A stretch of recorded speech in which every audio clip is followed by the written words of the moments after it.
We are here at the 2025 Courageous Leadership Colloquium in Session 5, Courageous Campus Leadership, Make an Impact and Leave a Legacy. The Keyes-Barber-Benedict Scholars and Women's Leadership Institute are sponsoring this session in which they encourage everyone to step up, speak out, and learn how to turn ideas into action on campus.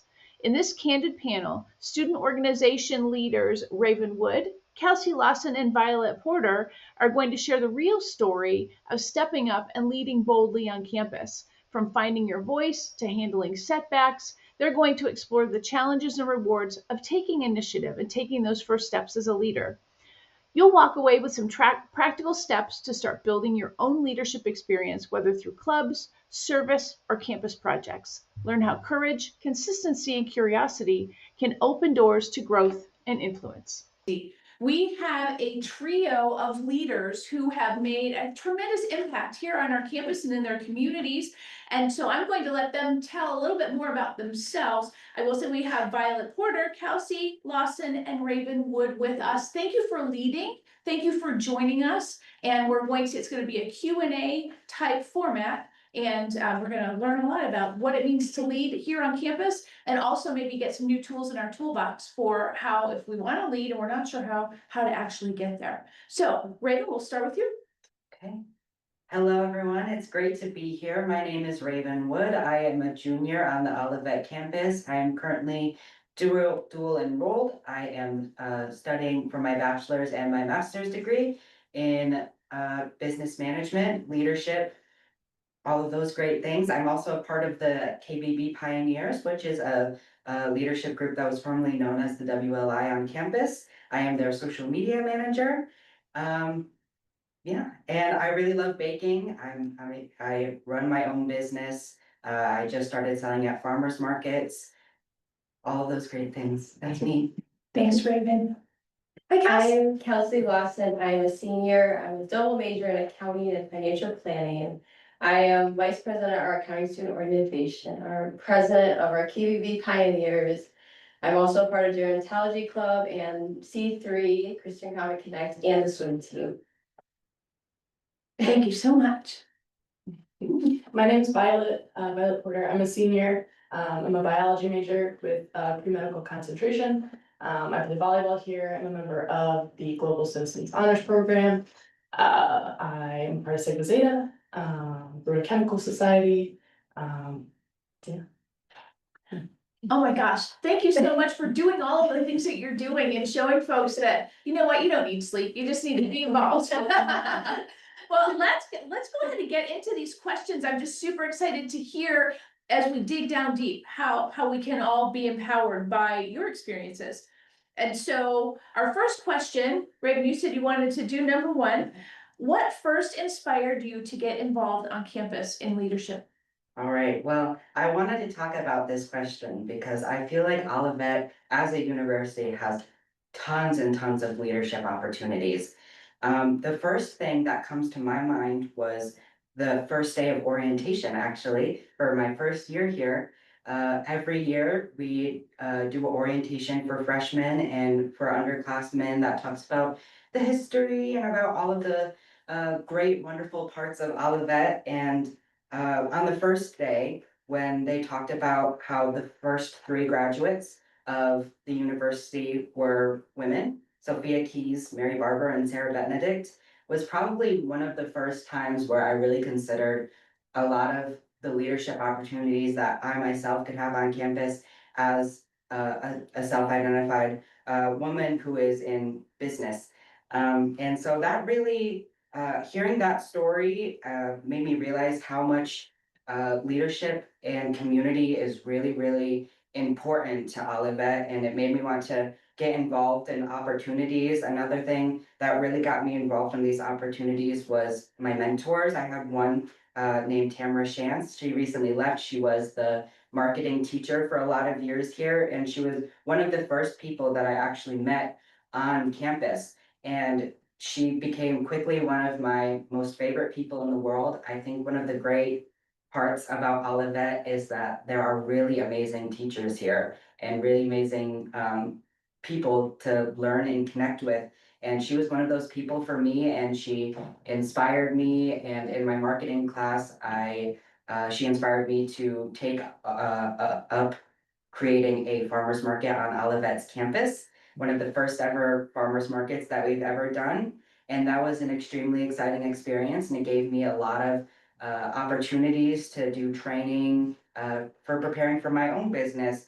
And she's not here anymore, but she really inspired me, and she's who recommended me for the master's program. And she also was the one who inspired me to become marketing student of the year last year.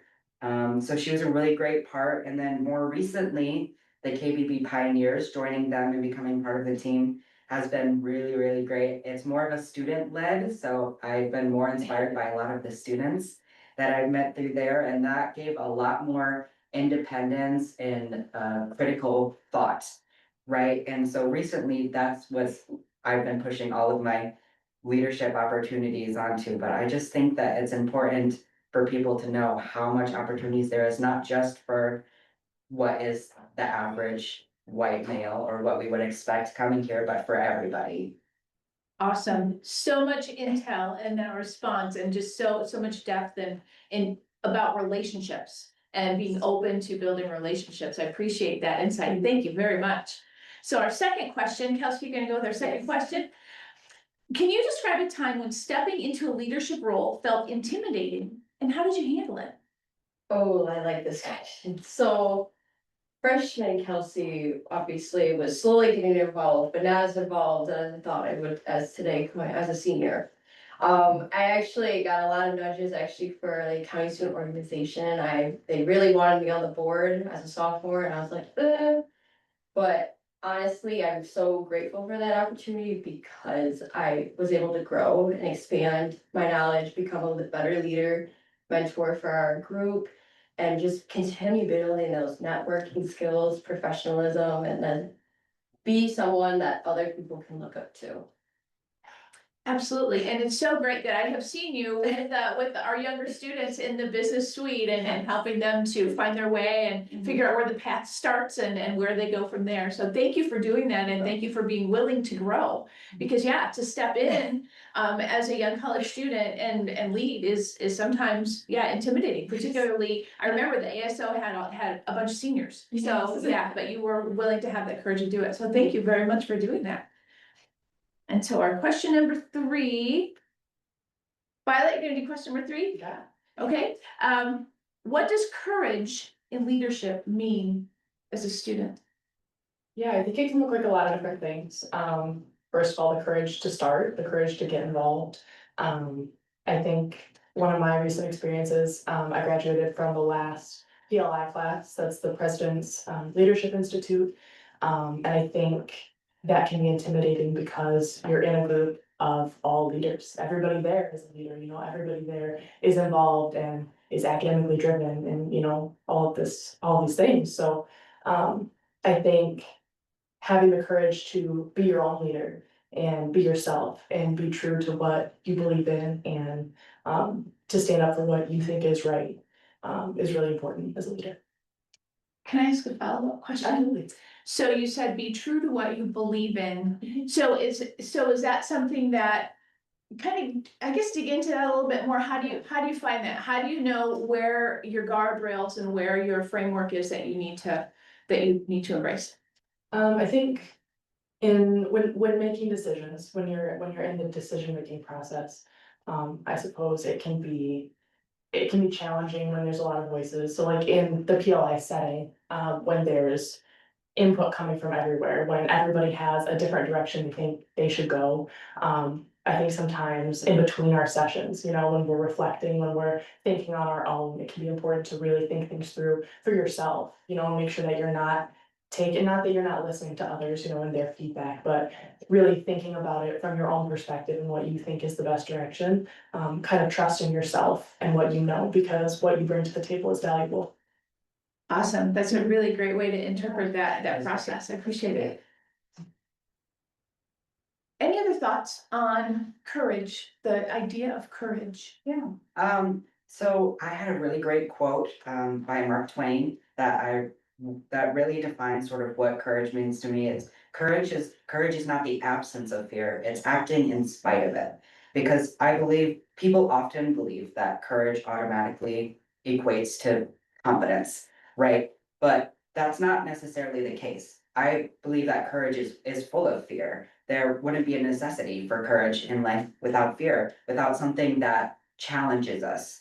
Fear of the unknown, fear of retaliation, fear of loss, it can be a big driver. But the difference is that courage is the ability to see past that fear and actively dispel it. Absolutely, that's a great quote. Yeah, very, very hard hitting. Yeah, and I agree with you that, yeah, if you don't have that feeling in the pit of your stomach, like, that it just really pulls up another level of energy. Yeah, and I think that a lot of people can negatively, can think of fear in a negative light. But, there's small amounts of fear every day is what drives us to grow and to create. Absolutely, for sure. Any thoughts on the idea of courage? I think they covered it very well. So let's move on to question number 4. What small steps can students take if they want to build leadership skills but aren't ready for a formal position? Now just open that up. Well, I was thinking a little bit about this, but I think the main portion of it for me is making the active choice to participate. I think that, again, there's a lot of really amazing opportunities on our campus. And if you aren't ready for a formal position, that's totally okay and understandable. But I think just being active in the community and being a part of it is a really great way to build connections and also build leadership skills because you learn so much from the students or the teachers or just the community that is around you. And it certainly builds that courage over time. And I remember freshman year, I came in here and I didn't really have many friends. I have one friend here, and I'm not someone who tends to make friends really easily. And so I struggled to open up in a lot of my class situations, and I didn't take advantage of the opportunities that I was given at the time. And I think it was because I was scared, because I was scared of failure, of being wrong. But both of those things, making mistakes, are all completely part of the normal process. And I think just over time and being a part of the campus and getting used to it, it built a lot of my confidence in taking on leadership skills because I knew I was working with people that I understood and that I have worked alongside with and could be intellectual equals with. So I think just making that active choice to participate is a great first step in building leadership skills. Yeah, to show up, for sure. Thoughts, anything to add? I would add on to that, it's just getting out of your comfort zone and go for it, even if you're like, like I was with ASO. I went for it and I don't regret anything about it. Definitely. Because if you don't act, you're gonna have those doubts and regrets. For sure. Yeah, I totally agree. Starting is the hard part, so find something you're interested in, find something you love to do, find something you're passionate about, and just dip your toe in the water, get started. Once you get started, it'll get rolling. And that opens the door for a promotion for what's Yes. happening this afternoon. For folks who are out in Zoom land, we're having 3 live sessions. The first one is a networking session, but it's not one of those typical put on a suit and pretend you're trying to get a job. It's more hanging out, meeting people, doing some activities together where you just meet people and just challenge your thinking. So that's at 5:15. And so that might be an opportunity if you're a person who's like, I just don't even know how to just like step into that group. We don't need to know any of that. Just show up, have a cookie, and then do some stuff with us. And it's an opportunity to start building that behavior of stepping in even with that level of nervousness. So we've got that at 5:15, and then we've got 2 a little bit more structured activities. They're I call them hula hoop rubber chicken kind of activities, experiential learning, where we're going to be doing some things that challenge us, but in a fun way, and we're going to do it with people that maybe we know them, maybe we don't. And it's just an opportunity to show up and just try thinking in new ways. So those are at 6:15 and 7 o'clock. So we've got 2 separate activities there. So we'd love to have everyone participate. So thank you for suggesting that just showing up is an important part of starting to get into that leadership zone. And our next question, number 5, how has failure or making mistakes shaped your growth as a leader? And Raven, you shared some, and so I think that's kind of a good beginning to that kind of conversation. Failure is a time where you can grow from and you can learn. You're able to, okay, I didn't do well here, or something failed there. How can I be better prepared next time? How can I be a better professional, and how I can own up to my mistakes and that failure of, okay, it happened. I won't have it happen again. If it happens again, okay, I need to make that change. Okay, that's a really great way to look at it and kind of walk through. Yeah. Yeah. Any other thoughts? I think, especially in this setting in a college, I mean, we're all here to learn, you know, so failure is great. It's an opportunity for, you know, resilience and growth, and that's why we're all here. So. Yeah, I think building on top of that, that is a really important point, that we're in a state in our lives right now where making mistakes is what is expected, right? Nobody is, I don't think anybody is expected to come in on the first day of a job or on the first day of school and be fully confident and entirely know everything, because then there's no reason for the learning, right? And so I think it's really important to recognize that, and also recognize how mistakes can be growth factors and be a really great motivator for doing better and for being a better person. Yeah, great, excellent points. So mentors, advisors, peers are part of our ecosystem. How can they help us, or how can they help facilitate our growth as leaders? I think sometimes, as a student leader, things can almost start to feel isolating, when you feel separate from the group. You know, it feels like there's all this pressure and everybody's looking to you, you know, for the decision making and, you know, the leadership. And I think it's important to remember that we are students, we are learning, we're all in this together, you know, you're not separate from your group, you're a part of your group, you know, and I think it's super, not just okay, but super important to lean on your peers, to lean on advisors, mentors, ask questions, because we are all learning still. That's an excellent point. In the intro this morning, I shared an article that just came out in Harvard Business Review like 2 weeks ago about courageous leadership. That was fantastic. You can get it from our library, and so I'll send you all the link to it. But it talks specifically about these 5 strategies that you use to build your courage and your courageous leadership. And one of them was to connect and maintain that connection and build your tribe and lean on each other. And so that's an excellent point, and it's backed by research. Awesome. Thank you so much for that. So our next question is balance. And I've seen the balance that I've seen has just been amazing with the leaders here on campus.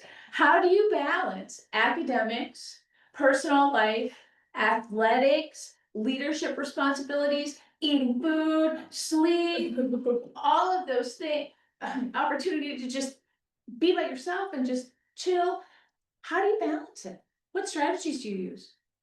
Well, I think you have to learn what time you can put into certain things and what percentage of yourself you're able to give to certain efforts, because it's gonna be something that changes from day to day. Like, for example, if like a day like today, you know, where I'm basically have been running from about 9 a.m. and I'm gonna be doing this until about 8:20 p.m. Right? One of those really difficult days. And I think you have to, like for this, for example, I'm putting maybe 90 to 100% of motivational efforts into this.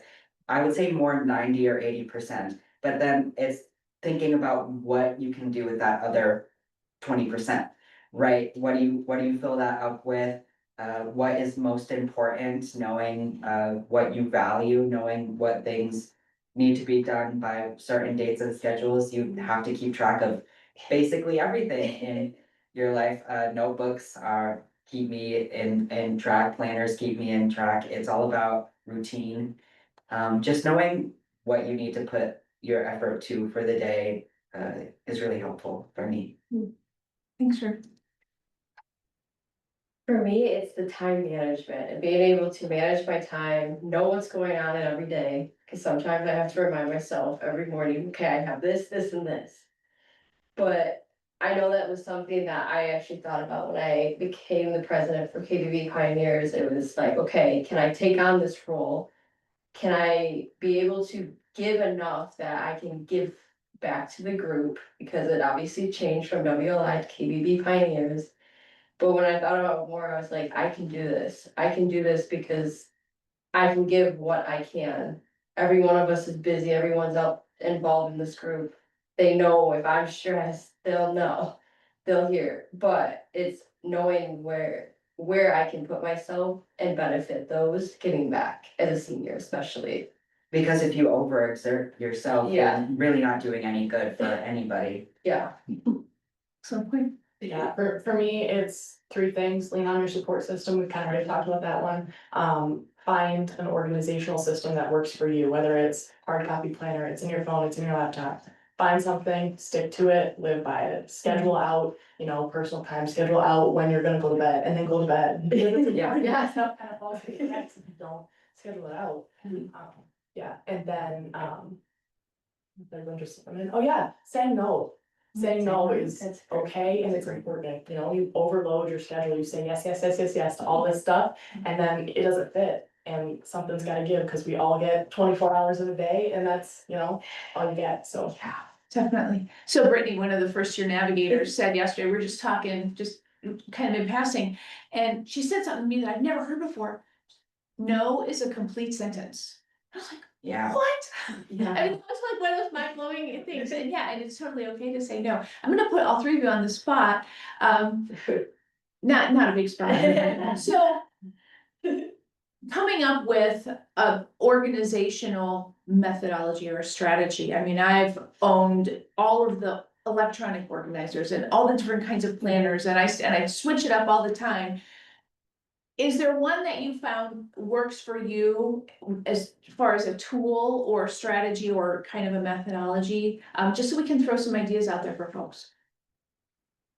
That's a great question. I would say actually this year I found, so I've been using the Outlook calendar on our email for that, and I put everything in there. I even put when I can eat. I said, don't talk to me, people. This is my time. And she's currently helping me figure out Yeah. the calendar. Yes. We're working on it together. I'm helping her out.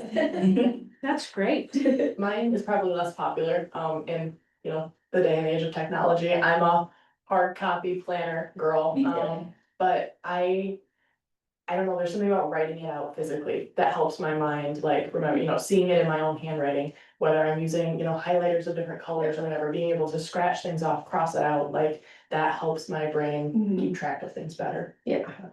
Sure. Might be kind of cool to sometime have like a planner workshop and Oh, like yeah. have different people showing how they do their planners to give people ideas. I think that would be important, because I did not grow up with the skills of using a planner.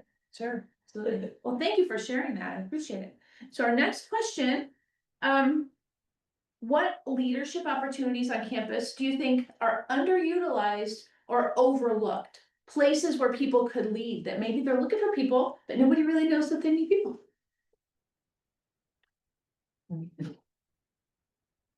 Ooh. The KBB Pioneer.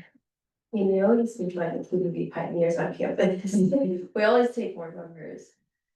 I think it's really important to talk about it, because it's starting out as like a basically completely new program, because for years and years it was the Women's Leadership Institute, but with the day and age of what the world is, we've had to open it up and make organizational changes. And I think now it's important for people to know that you don't have to, first of all, you don't have to be a woman to join. And second of all, it's open to anybody who wants to learn any sort of type of leadership or courage skills. And I think it's been really helpful for me on campus in growing as a courageous leader and with confidence. Yeah, it's just another opportunity to meet those different people, because it's not like county student organization where it's the county and finance students. This is everyone on campus. And I found it really cool to actually meet, because me and Raven, we barely get to work together, and it's great with being on the board together. I wouldn't have got that opportunity if I with anything else. It's amazing. There's so many different people who are involved in it, and so many of them again, I don't really interact with on a daily basis, but it's really great to know that there is something that is able to connect all of us from all different portions of the school. So exciting and connected to such a cool mission and an amazing history of our 3 first graduates. Yeah. Yes. Violet, do you have any thoughts on? Okay. Ooh. So you have to make tough decisions as a leader. And sometimes they're criticized, or sometimes they're not what people would have hoped would have happened. How do you, and so that's oftentimes what people are afraid of, right? Is they're not gonna like how I lead, or they're not gonna, yeah. How do you deal with that? What strategies do you use? I like this one, because for me, I think it's a lot about acceptance. You are never going to be able to make everybody happy. It's not realistic. It's not gonna happen. So I think having that expectation that whatever you do, whatever choice you make, decision, there's gonna be pushback, there's gonna be criticism, someone is always gonna have, they would have done it different, or they would have done it this, or they would, so I think just preparing yourself in advance for that pushback and reminding yourself that I could have done this 87 different ways, and somebody will find it, there's someone is not gonna be happy, so just preparing yourself for that and expecting it. Yeah, I think for me, a big thing about it was creating a sort of different persona. I know a lot of people talk about how they have like a customer service persona that they use. And for me, I've always been an extremely empathetic person. I've struggled with, when I was younger, I struggled with making a lot of organizational decisions, or decisions that would have any sort of negative impact on anyone. But I think what I've learned through leadership is that I can set my personal life aside, and I can assume a sort of new identity when I'm making business decisions. And that has really helped, because it dispels a lot of the guilt I would feel about things. Like if I were firing someone, I would feel a lot of guilt. But if I'm using my business persona, I can recognize that it's not a decision that I made that is based on personal bias or personal standard. It is a decision that has been made through through well thought out decision making. And it doesn't say anything on my personal value. If I do this, it just is what has had to be done. And so I think, sort of assuming a new identity during work has been really, really helpful in creating a better leadership persona. Yeah. So putting on that hat, it gives you, kind of gives you some freedom. Yeah. Yeah, to be that person and do those things that are necessary and hard. Yeah. Thank you for that. Any thoughts, Kels? Nothing, they said all the right things. So we are on question number 10, and I'm gonna ask for advice from all 3 of you. So if a student, someone who lives down the hall, someone you're walking with, and you just pick up a conversation, and you start talking about leadership, and they're like, I'm not sure. I don't know if I'm ready to lead. What would you tell them? How would you advise them? How would you guide them? Yeah. If you wait to feel 100% ready about anything, I've spoken about this before, you'll never act, is a big thing that I've learned over time. I've missed out on a lot of opportunities in life by being afraid of not having all of the right question, not having all of the right answers, not having all of the right experience. All of these things have been great inhibitors and experiences that probably would have been very great for my life and for my growing up and for my knowledge seeking. And so I think a big thing that I've learned is, even if I don't feel ready, if I want to do it, I want to take it on. And I know that perfection can be a great motivator, but it's not a marker of my worth. And almost no one, I talked about this before, almost no one approaches a new leadership opportunity with complete confidence and skill. A lot of what you learn working the job itself will be your greatest teacher. That sort of experiential leading has been very helpful in my life. I did our experiential learning class with Kelly Corey, which we did a lot of the team building game activities. And that would have been a really great opportunity that I would have been sad to have missed out on if I had chosen not to do it. And I think making mistakes is expected and it's not a consequence of your worth. And I think you just need to go into everything with belief in yourself. Definitely. Thank you very much for that. I would say ask any and all questions. Cause you don't know if someone were to come up to me and they don't know I'm the president of KBB Pioneers or any of our other groups. I'd rather you guys ask me, okay, what are you involved in? All right, let's go on a roll. Because if you don't ask those questions, you won't know. And if you're interested in that group or a group that I would be involved in or anyone, you would never know until you ask the question. And get to know them personally. Cause that's how you build those connections, that's how you get those opportunities. Cause if you don't ask those questions, it's never gonna happen. And you just have to figure out a way to get in. Try to talk with people in person because emails and text and all that's great, but talking in person, you get more information, more opportunities. Absolutely. So I love that question that you used as your example. So what are you involved in? Because it's really low risk. And you can get so much information for very little investment. And then all of a sudden you build that connection. Yeah. So thank you so everyone write that down, put it in your phone. What are you involved in? It's just a great question. Yeah, I would add start small. I think that just being a part of a group, even if you're not in a leadership position, like with a title, being around student leadership, talking to student leaders. I don't know any leaders of any organizations I'm a part of that wouldn't talk to, someone who's interested in being a bigger part of something or becoming a leader, stepping into a leadership role. So I think being around it, asking questions, talking to people, is all huge to get, comfortable enough, get ready for, a place where you're now looking to move into a leadership role. You're making that active choice to participate. Yeah, so being present. Yeah.